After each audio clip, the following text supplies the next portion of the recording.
Hilchos Shegagos Perek Sheni, the laws of inadvertent transgressions, or really sacrifices for inadvertent transgressions, chapter 2. Today, we're basically going to be defining what is inadvertent. What does it mean, a mistake? The baseline interpretation of mistake means that you were aware of what you were doing, but you didn't know that what you're doing is a sin. So a guy flips a switch, a light switch on Shabbos. He knows that he's flipping a switch. He just doesn't know that it's forbidden to do that on Shabbos, or that today is Shabbos, let's say. But today we're going to talk about more parameters of exactly what considers to be a shgaga, to be a inadvertent transgression. So the first rule goes like this. Halacha Aleph. Ein adam chayav chatas al shegagosai. A person is not obligated to bring a sin offering for an inadvertent transgression ad sheyiyah shegeg mitchila v'ad soif, until he's inadvertent from beginning to end. It means if the act has a number of steps, you have to have been unaware from step 1 till the last step. Aval im shagag batchila v'hezid basayif. But let's say you were inadvertent in the beginning, but then in the end, by the time you finished, you actually were aware that what you were doing is forbidden. Or in the beginning you were aware and then you forgot.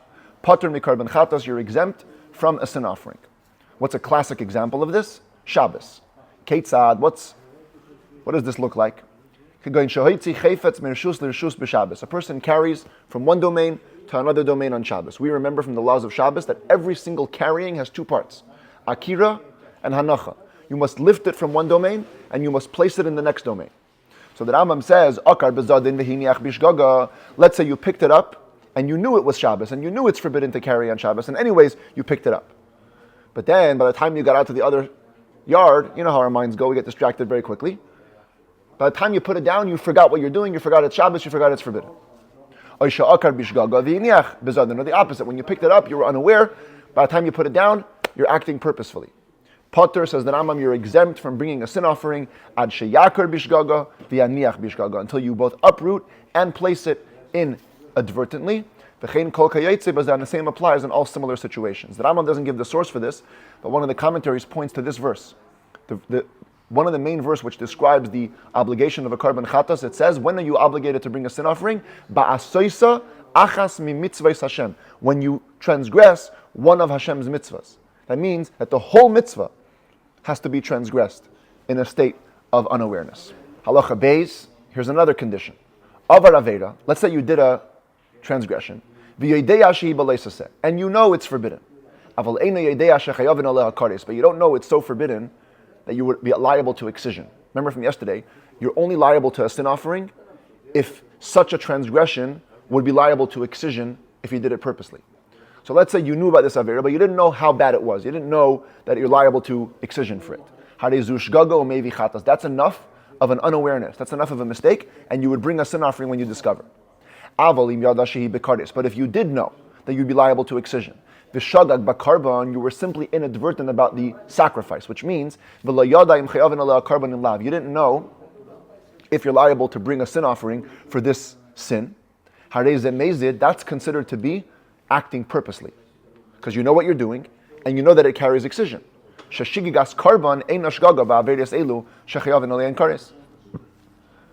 Being unaware about bringing a sacrifice is not called inadvertent in these sins where you're liable to kares. Once you're liable to kares, it doesn't matter, you're considered to be a mezit. Halacha Gimel, fascinating halacha. If a person is not 100% sure of the exact sin that he did, even though he knows for sure that he did a sin. We'll see in a second. He knows for sure that he did a sin, but he doesn't know which sin. Fascinating. When you discover what you did, you're not going to be liable to bring a sin offering. Shenemar, because it says, Asher chataba. You have to find out the sin that you sinned.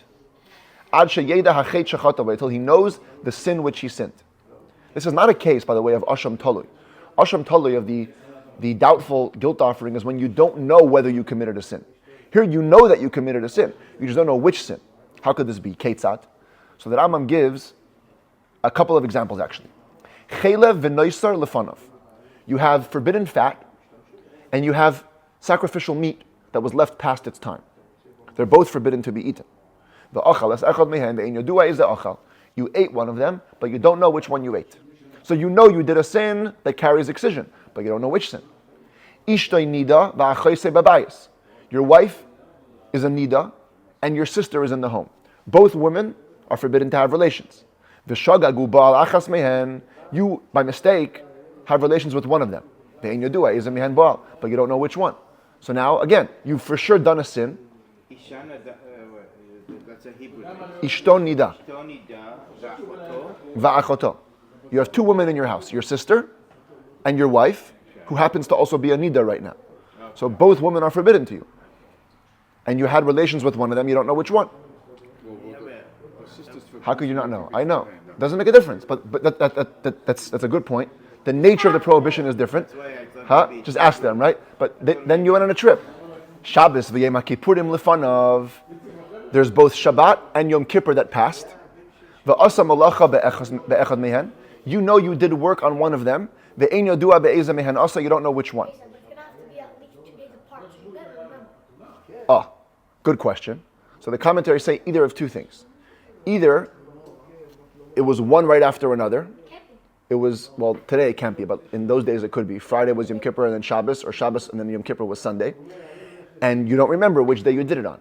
Or even better, in chapter 8, the Rambam repeats this case, and he says, same thing, it was Shabbos and then Yom Kippur, but you did the work on Bein Hashmashos, which is between sunset and nightfall, so you cannot know. It's impossible to know which day you did it on.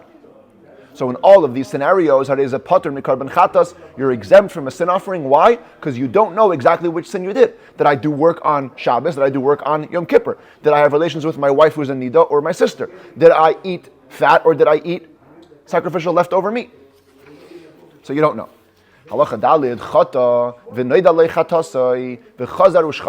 This could happen. You sinned, you knew which sin it was, and then you forgot. So here, it doesn't matter. Here, because you were aware when you did it,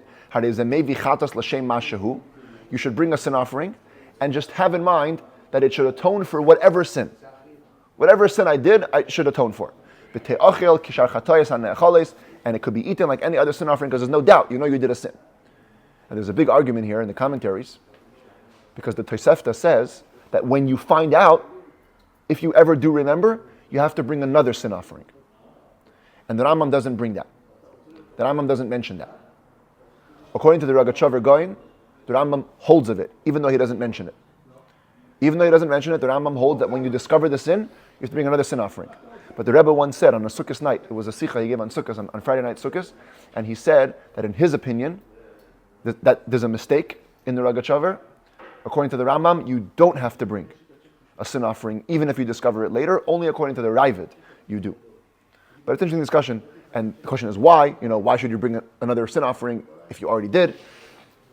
But that's we'll leave that for another time. You can look it up on your own. Halacha hey, another interesting case. Shagag b'shem echad. You sinned inadvertently in one sin. Shem echad means one type of sin. V'heim shnei gufin. But your doubt is about two people. That means there were two people or two objects that had the same prohibition. You just don't know which one you transgressed with. But let's see the examples. Chayav, you're liable. Ketzad, what's an example of this? Shtei nidos. There are two women who are nidas. So they're both prohibited to you for the same reason. And you mistakenly had relations with one of them. You don't know which one. So here it's a little different than the last time.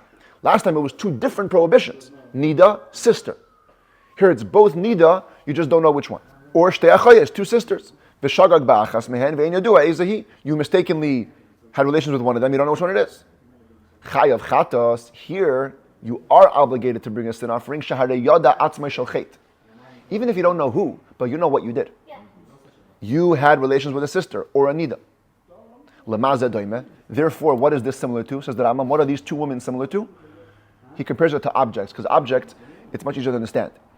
L'shtei neiros delkos, let's say you have two candles that are lit on Shabbos. Shekiba achas mehen ve'en yodua ezei nerhi. You extinguish one of them, you don't know which one. Oy, l'shnei tamchuyin shel chelev. or you have two bowls of forbidden fats. You ate from one of them, you don't know which one.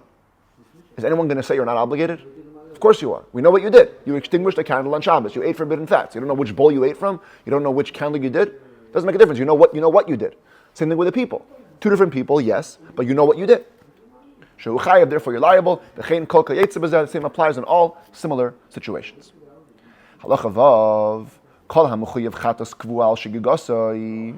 Anybody or any situation where you would be liable to bring a standard sin offering for the inadvertent transgression, the asa bishgaga,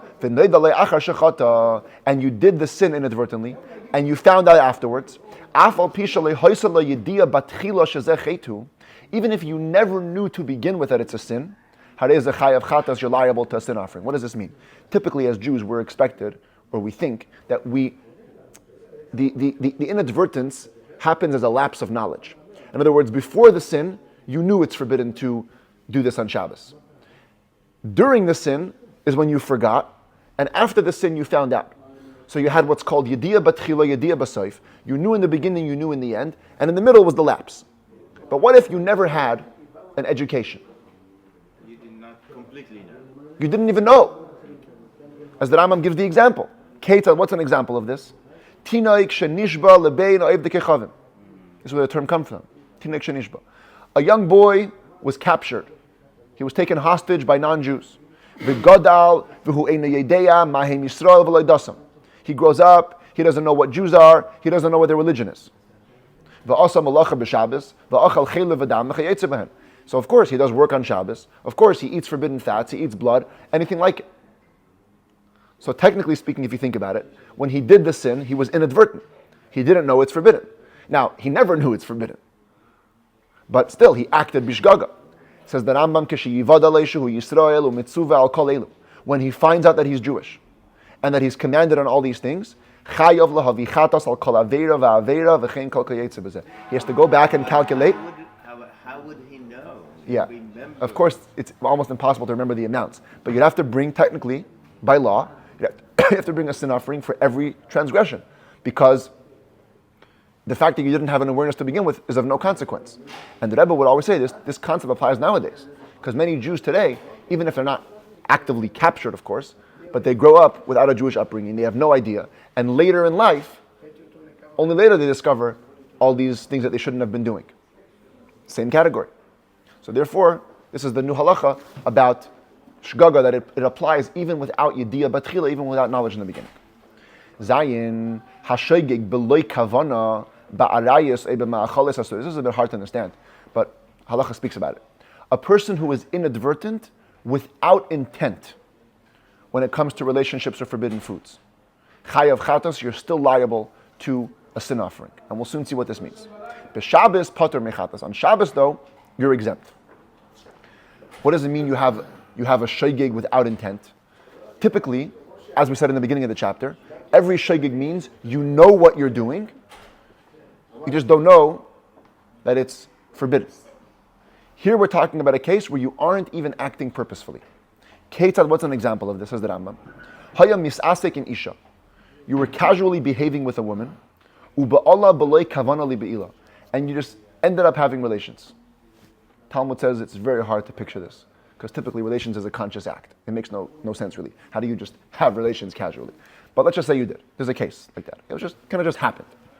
V'harehi erva alav, and it turns out, whoops, this woman is forbidden to you biblically. The next case is easier to understand. Dima shezesha b'fiv reiku ublai b'lei kavana l'shem achila ba'ilam. You had some wet stuff in your mouth, and you think it's just some saliva, so you swallow it. You never had intent to eat it. You just swallowed it casually. V'harehu chelev. Then you wipe down your mustache and you realize, oh, that was forbidden fat. I had forbidden fat in my mouth, and I just swallowed it. How do you get it into your mouth, though? How did it get into your mouth? I'm not sure. Maybe he was a sheikh. He was working with meat. Some of the fat splurted into his mouth. I don't know. But these are called misasek. These are called unintentional inadvertence. Harei ze chayav chatas. You're still liable to a sin offering. Huh? Because it's also called a shgaga in a certain way. But when it comes to Shabbos, no. What's an example of Shabbos? Niskaven lehagbia es hatolush, You bend down to some grass, let's say, and in your mind, the grass is detached from the ground. You wanted to just pick up some detached grass. I don't know. You were filling up, you were showing your friends. Boom, you put your hand down and you end up plucking attached grass. But you weren't even intending to anything. Would be with the flower. You wanted to just pick, or a flower. You wanted to pick up a flower, and boom, you actually end up plucking a flower. Patur. Here you're exempt from a sin offering. One of the foundations of Shabbos is that Torah only forbids thoughtful labor. You have to be intentional while you're doing the labor. Here you weren't intentional, so you're good. Halacha ches. Another fascinating question. Imagine this. A person does a mitzvah. And while doing the mitzvah, he also did an aveira for which you're liable to excision, inadvertently. You're exempt from a sin offering because you acted with Torah's permission. What you did with permission, even if it ends up being actually an aveira. What's an example of this? Ketzat. So we have to remind ourselves the laws of Yibum. A person dies, childless. His wife becomes bound, there's a zika, becomes bound to the brother of the deceased. He's called the Yavam, she's called the Yavama. He has a mitzvah to marry her. And this is a very interesting mitzvah because typically it's forbidden to have relations with your brother's wife. Unless your husband's dead. So Torah specifically overrides it and says that if he dies with no children, you should do Yibum. So now says the Rambam, consider this case. Haba'al Yivimtoy. A person engages in relations with the Yavama to consummate the Yibum. Turns out he didn't know she was actually a Nida at the time. So now, what he did with permission. Torah allowed him to do. But she's a Nida, there's Kares. Is a Pater Mechatos, when he discovers the issue, he's exempt from a sin offering because he did the act with permission. But she is chayivet keri. Huh? She is chayivet keri. Not necessarily. Okay. We'll see in a second. What if the same scenario plays out with your own wife? You're married in a regular situation, and it turns out she was a nida chayav chatas. Here you are liable to a sin offering because you didn't ask. Once you're already married in a relationship, you need to ask. But this woman is a new scenario. He wasn't familiar with her that he should ask her. Yeah, but It was very private information. he has to be married to No, this was the consummation. This was the consummation. So there was like a with her without being actually married. yes. This is like a bashfulness. And a similar example, not marriage but a bris. Misha hayule shnei tinoikas. Let's go through this case. A person has two children. Echad lamul b'Shabbos, be'echad lamul be'erev Shabbos, or be'echad b'Shabbos. One, he needs to do a bris on Shabbos, and one is supposed to have his bris on Friday or on Sunday. Now, a boy who needs to have a bris on Shabbos, it's a mitzvah to do a bris on Shabbos. A boy who doesn't need to have a bris on Shabbos, it's a transgression. It's violating Shabbos, which is kares. There you go. That's exactly the example. Let's say they're twins. One was born on Shabbos, the other one was born in the twilight of after Shabbos. He's pushed off to Sunday. And the male forgets, or he thinks they're both born on Shabbos, and he gives them both a bris on Shabbos. So he's doing a mitzvah, but while he's with permission, but what he's doing is also an aveira. Pater mechatas, he's exempt from a sin offering. Because this male has permission to give one of the kids a bris on Shabbos, which means that for him, Shabbos is overridden. Mitzvah also, he's doing a mitzvah. Even though they're two different people, he only has permission for this one, not for that one. But he's very hurried, he's very nervous, he's not going to be exact. But what if you have two boys? Neither of them were scheduled to have a bris on Shabbos. And he forgets and gives a bris on Shabbos to one of the boys who's not allowed to, chayav chatas, then he is obviously liable because he shouldn't have done what he did. Halacha tes uman shebalamul lifneis hayom b'yom haShabbos. This could also very easily happen even today. Uman here means a moyel, a professional circumciser. There was a bris scheduled on Shabbos. He came late. He was walking, he forgot, whatever. By the time he shows up to the bris, it's like half an hour before sunset, 20 minutes before sunset. The interesting thing about bris is, on Shabbos, that you have to do the entire process on Shabbos. If you only end up doing part of the process on Shabbos, then it's like just making a wound on Shabbos. It's actually doing something prohibited. You mean if part of it's on and part of it's Right, part on, part off. So the moil shows up super late, close to sunset. The amru loy, so they tell him, listen, I'm sorry, le nishar pnai bayayim kedei shetomo. There's not enough time for you to do the whole bris. V'im taschilamu le tashlem ad yitzias haShabbos. If you're going to start now, you're not going to finish till Shabbos goes out. V'im seisa chayvel b'Shabbos v'le'isa mitzvah, and you're just making a wound. You're not doing any mitzvah. The amar, the moil, too self-confident. What does he say? Don't worry, guys. Ragilani, I'm very familiar with this. V'zardi is I'm very quick. U'b'mehera I'm going to get it done quickly. So he trusts himself too much. He obviously doesn't. And obviously he doesn't. Im loy hishlim ella ad yitzias Shabbos. If indeed he only concludes that after Shabbos comes out, he's liable because they warned him. They told him that it's not enough time. He didn't just assume. So he's liable. He's chayav. He's obligated to bring a chatas. Yeah. Halacha yud hamoitzi es halulav b'yom tivarishin shel chag shechali es b'Shabbos kedei lotzes boy. First day of Sukkot is on Shabbos. Now, there's a little bit of a point that has to be made here. On the first day of Sukkot, when it falls out on Shabbos, in times of old, they used to take the lulav. Biblically speaking, you have to take the lulav on Shabbos. But you cannot transgress Shabbos while doing it. The way the Mishnah describes it, they used to leave all the lulavs in the temple. And then everybody would come, and of course it would be a big fight, because, my lulav, your lulav, I left it here, I left it there. But you couldn't carry it, because carrying is transgressing Shabbos. So what happens over here? There's a nice Jew. He wants to do the mitzvah, but he takes out the lulav from his domain to the public domain. The word vav here means and, but the commentaries say it means or. Or he transferred it 4 amas in the public domain, because there's 2 prohibitions of carrying, right? Either from a private to a public, or within a public to carry 4 amas. He did either one inadvertently. Potter, he's exempt, because technically speaking, he's acting with permission. Today is a day when you're allowed to take the lulav. Similarly, it's Erev Pesach, you're slaughtering the Passover sacrifice, happens to be also Shabbos. And then after you slaughter, you find out that this Passover sacrifice had no owner. Everybody canceled the RSVPs, or they all died, or they all became impure before you slaughtered it. So you slaughtered a useless Passover sacrifice on Shabbos, which is a problem. Or it was found to be with a mortal wound inside, where you couldn't have seen it. Its stomach had a hole, or the lungs had a puncture. You're exempt because you slaughtered it with permission. But if it turns out to have a blemish, or it was an open mortal wound, you're liable. They should have checked and then slaughtered. And any similar situation, same law applies.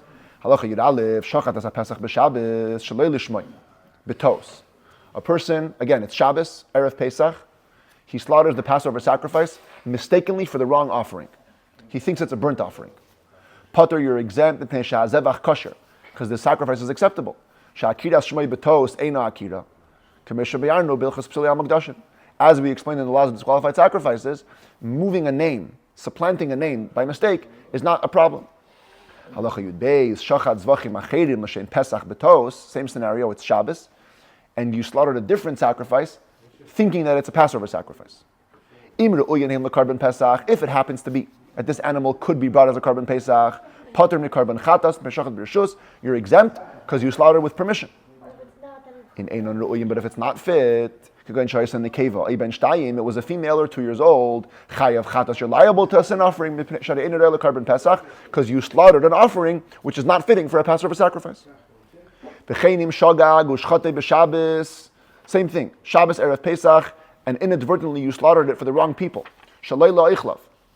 Not for people who could eat it, they were old or sick.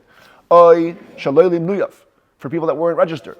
or for uncircumcised or for impure people, chayav chatas, you're liable to a sin offering. If you slaughtered it both for those who could and those who couldn't eat it, limnuyav v'shalei limnuyav, for those who were and weren't registered, limulim v'la'arelim matmeim v'la'tayrim, for circumcised and uncircumcised, for pure and impure. Potter, you're exempt. Sharei Pesach kosher, because in this case, this Passover sacrifice is kosher, so you didn't do a forbidden act. And the same applies in all similar situations. Yud Gimel Hashechet b'Shabbos Karban Sibur Shalei Lishmai. On Shabbos, there were many sacrifices offered in the temple, communal sacrifices, and it's a mitzvah.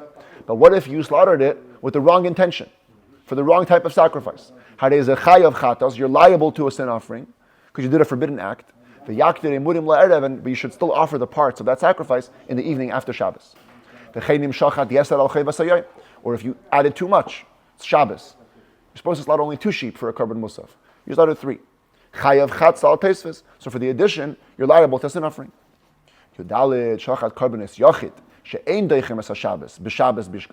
What if you slaughtered individual sacrifices, not communal, which are anyways forbidden to be offered on Shabbos, and you did it by mistake? Chayav chatas, you're liable to a sin offering. The habasar mutar bahana, the ein zerkim sadam, but you could eat the meat, and no need to sprinkle the blood. V'im avar v'zorak damam lishman, if you transgressed and sprinkled the blood anyways, with the proper intent, bein b'shegig, bein b'mezid, adu l'baylim m'shem chayva, whether you did it inadvertently or purposely, it counts for the owners to fulfill their obligation. The yakter emurin la'erev, you offer the parts on the mizbeach that night. The habasar ya'achal, you can eat the meat. The yavi hashechet, chatas al-shegagos, and the slaughterer must bring a sin offering for his inadvertent act. Tesvav hayu lefanav shtei behemes shel tzibur achas k'chusha ve'achas shmeina. Again, it was Shabbos, and there's 2 animals belonging to the community. One is scrawny, and one is fat. One is geschmack, and one is not so geschmack. One of these is the obligation of the day. Sin offering, burnt offering doesn't make a difference. V'shagag v'shachat hashtayim, but you slaughtered both by mistake. So it depends what order you did. Im shachat k'chusha batchila v'achar kach shachat hashmeina. If you first slaughtered the scrawny one and then the fatty one, pater mikarban chatas, you're exempt from bringing a sin offering. V'loy oid. Not only that, el sha'imrim, we would actually tell you have shmeina u'shchait lechatchila, go bring the fat one. You have for a community, for the whole Jewish people, you're going to bring a scrawny animal, bring a fat one. But if you first slaughtered the fatty one, and that fulfilled the communal obligation, and now you added a scrawny one, you're liable to a sin offering for the additional improper slaughtering. Lucky strike. You find out that the first one, the fatty one, was actually a treifa. There was a mortal wound in the intestines. Even if you didn't know it was treif when you slaughtered the second one, you didn't even have in mind. Since you at least slaughtered the second one in a proper way, because it needed to be slaughtered because the first one was treif, you're exempt from a sin offering. And this interesting law would apply also on Shabbos. A person's fishing, and he spreads his net, having in mind to catch fish on Shabbos. Inadvertently, he didn't know it's forbidden. And it happens to be, he rescues a baby with fish. Whether it was in the news or it was not in the news, he didn't hear there was a lost kid, or he did hear there was a lost kid. You saved the baby. You're exempt from a sin offering. Even though your whole intention was to catch fish, to do a forbidden act. Because you're inadvertent, and if you, while doing inadvertent something, you do something good, you're exempt. And the same applies in all similar situations. Tezayin, Misha haya lefanav beleli haPesach, tzali shel Pesach, v'neiser min hakachim. He's at the Seder, and he has the proper roast korban Pesach, and he also happens to have leftover sacrificial meat, which is totally forbidden. So you have mitzvah meat and avera meat at the same table. V'niskavin lechol tzali shehu mitzvah, v'shagag v'achal ha'neiser. You're trying to do a mitzvah in your head. I'm eating the Passover sacrifice. Boom, it turns out you ate the noiser, the problematic meat. Here you're liable to a sin offering. Because you didn't do a mitzvah. In the other case, when you slaughtered the second animal, or you saved the kid, the act itself was a mitzvah. It also entailed an aveira, but it was itself also a mitzvah. Here, it's two different eatings. When you ate the noiser, you didn't do any mitzvah. And therefore, we have to hold you accountable. And the same applies in all similar situations.